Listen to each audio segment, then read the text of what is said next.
हिमालय के जंगल में ऐसे कई पेड़ पौधे हैं जो अपने आप में अनोखे हैं। ऐसे पेड़ पौधे और कहीं नहीं पाए जाते। उन पर लगने वाले फल और फूल सबसे अलग होते हैं।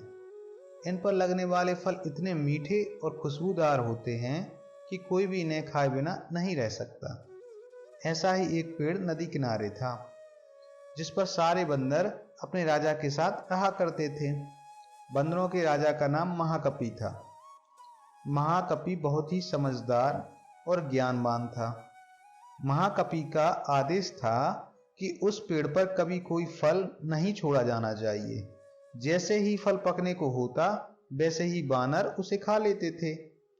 महाकपि का मानना था कि अगर कोई पका फल टूटकर नदी के रास्ते किसी मनुष्य तक पहुंचा तो ये उनके लिए बहुत ही हानिकारक हो सकता है। सभी बानर महाकपि की इस बात से सहमत भी थे और उनकी आज्ञा का पालन करते थे। लेकिन एक दिन एक पका फल नदी में जाकर गिरा, जो पत्तियों के बीच छुपा हुआ था। वह फल नदी में बहकर एक जगह पहुंचा, जहां एक राजा अपनी रानियों के साथ घूम रहा था। फल की खुशबू इतनी अच्छी थी कि आनंदित होकर रानियों ने अपनी आंखें बंद कर ली। राजा भी इस खुशबू पर मोहित हो गया। राजा ने अपने आसपास निहारा तो उसे नदी में बहता हुआ एक फल दिखाई दिया। राजा ने उसे उठाकर अपने सिपाहियों को दिया और कहा कि कोई इसे खाकर देखे कि यह फल कैसा है। एक सिपाही ने उस फल को खाया और कहा कि यह तो बहुत मीठा है।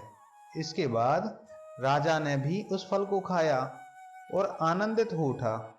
उसने अपने सिपाहियों को उस पेड़ की खोज के लिए आदेश दिया और कहा, जहां से ये फल आया था वहां जाकर उस पेड़ को ढूंढ कर लाओ।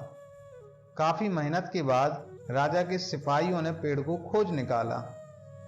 उन्हें नदी किनारे वो सुंदर पेड़ नजर आ गया। उस पर बहुत सारे बानर बैठे थे। सिपाहियों को ये बात पसंद नहीं आई और उन्होंने बानरों को एक एक करके मारना शुरू कर दिया।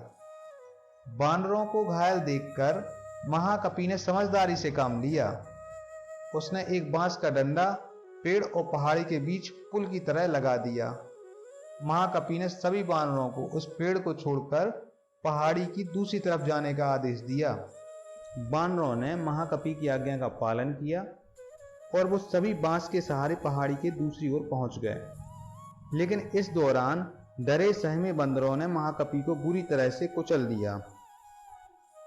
सिपाहियों ने तुरंत राजा के पास जाकर सारी बात बताई।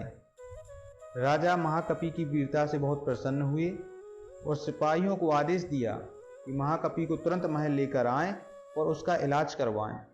सिपाहियों ने ऐसा ही किया, लेकिन जब महाकपि को महल लाया गया तब तक वह मर चुका था। दोस्तों, इस कहानी से हमें यह शिक्षा मिलती है कि वीरता और समझदारी हमें इतिहास के पन्नों में जगह देती है। साथ ही इस कहानी से यह भी सीख मिलती है कि हर मुश्किल घड़ी में समझदारी से काम लेना चाहिए। दोस्तों, कहानी अगर पसंद आई है तो वीडियो को लाइक जरूर करें।